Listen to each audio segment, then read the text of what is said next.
They're so stupid. The mother believes the girl could still be resurrected, the police chief said. Yeah. We don't have That kind of idiocy is... And I think we should prove it by crucifying the parents.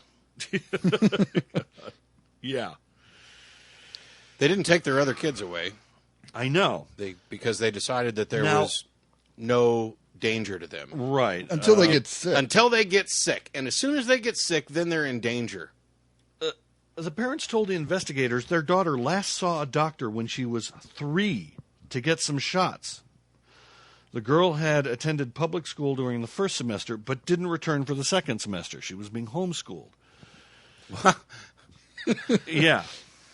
So it's like 11-year-old hadn't seen a doctor since she was 3. These I'm are not even going down. neglect. This is criminal neglect. But going on what you said, where are the atheist parents who have a diabetic kid and say, we're not going to treat him with insulin. We're going to wait for science to come up with a cure. Where are the Yeah. atheist parents that pile their kids in a car and drive it into a lake? Yeah. Where are the atheist...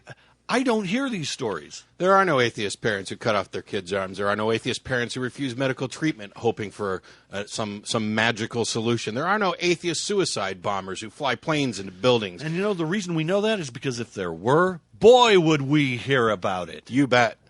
If your best argument against what's wrong with atheism is that it's barking out and objecting to stuff like this, you've already lost. Because only somebody who is inhuman, who has no Schilling, who I love to death, is about as misanthropic as you can get. And even he recognizes that this is a tragedy. Yeah. That this is an exercise in stupidity. Well, Now, I don't know that I would go as far as I know. Because Fucking go with me for a second. I'm sure that she would have grown up to be just like them, so I Yes. look at it as Oh, a let's hope wash.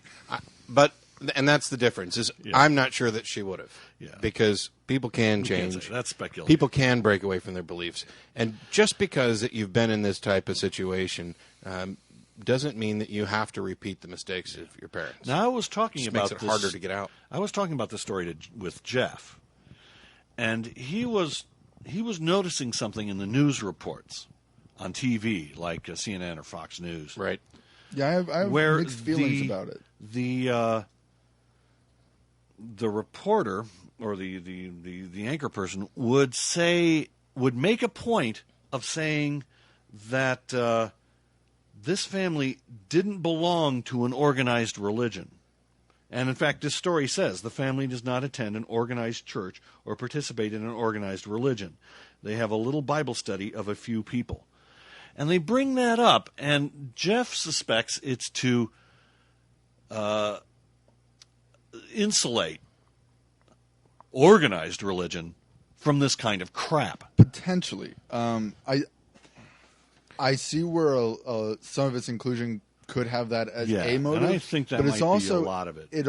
Its mention is also entirely appropriate, because if you mention something like this where they were praying, they believed in God, anytime these types of things happen, they do mention what church they go to. Mm-hmm. When you see the kid with epilepsy who gets killed in an exorcism, Yeah. they mention what church they go to. And especially something like that where it has direct ties, like off the bat, intuitively, you suspect Christian Scientists. So Yeah. it should Right. be included. It's just a matter of whether their motives are the decent motives of journalistic integrity, or doing it's not us, it's Well, them. yeah. I'm absolutely fine with him including the fact that these parents weren't part of an organized religion or any kind of particular denomination. As long as it's true, it's fact, and I have no problem at all with it. And by the way, it doesn't excuse me at all from saying this is the exact same shit that Christian Scientists do all the time. I don't care if they went to a Christian Science church or not. You Christian Scientists are advocating the same stupidity, and they're not the only ones. And I think it's fine. Say that they didn't go to any church, and it's fair. But, it would have been nice in the next breath to say that while they weren't attending any church, these views are expressed by a number of different denominations, including Christian Scientists who refuse blood transfusions and Right. medical treatment, et cetera, blah, blah, blah. Yeah. That's some commentary that actually shows people that this isn't some outlying fringe. I mean, granted, okay, it is a fringe, and so is Christian Scientists. Not all Christians are so moronic as to do this. It is a fringe, but it's still representative of a significant portion And of you the can population. definitely say that this is where faith and dogma gets you. So, congratulations! I'd like to congratulate the parents on killing their daughter.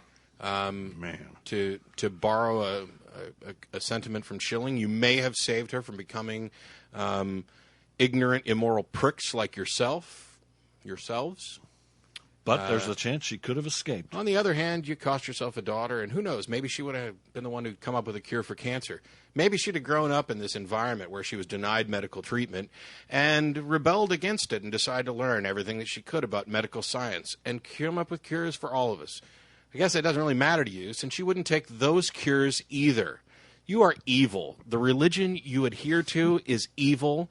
It is ignorant. It is promoting ignorance. It's willful, voluntary. It is living and loving ignorance. It is a celebration of ignorance. And all it does is breed more ignorance and kill people.